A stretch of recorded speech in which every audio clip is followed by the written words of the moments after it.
এটি যুদ্ধের সমাপ্তি নয়, আঙ্গুল ট্রিগারেই আছে যুদ্ধবিরতি নিয়ে যা বললেন মুস্তফা খামেনি।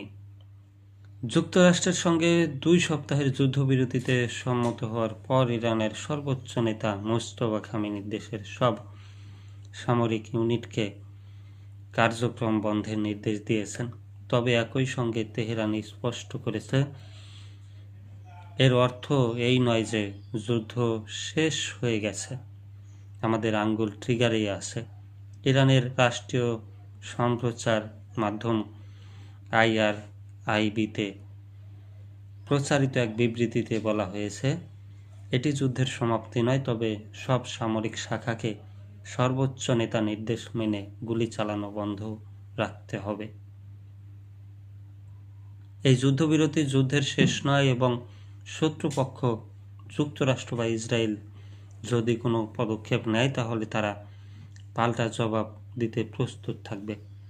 এছাড়া যুদ্ধবিরতির ঘোষণার পর প্রকাশিত এক বিবৃতিতে ইরানের সর্বোচ্চ জাতীয় নিরাপত্তা পরিষদ বলেছে, এটি যুদ্ধের সমাপ্তি নির্দেশ করে না, আমাদের আঙ্গুল এখনও ট্রিগারের উপর আছে এবং শত্রুপক্ষের সামান্যতম ভুলের জবাবও পূর্ণ শক্তি দিয়ে দেয়া হবে।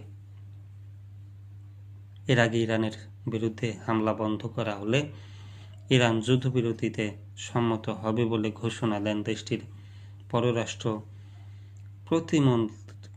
পররাষ্ট্রমন্ত্রী আব্বাস আরাঘচি।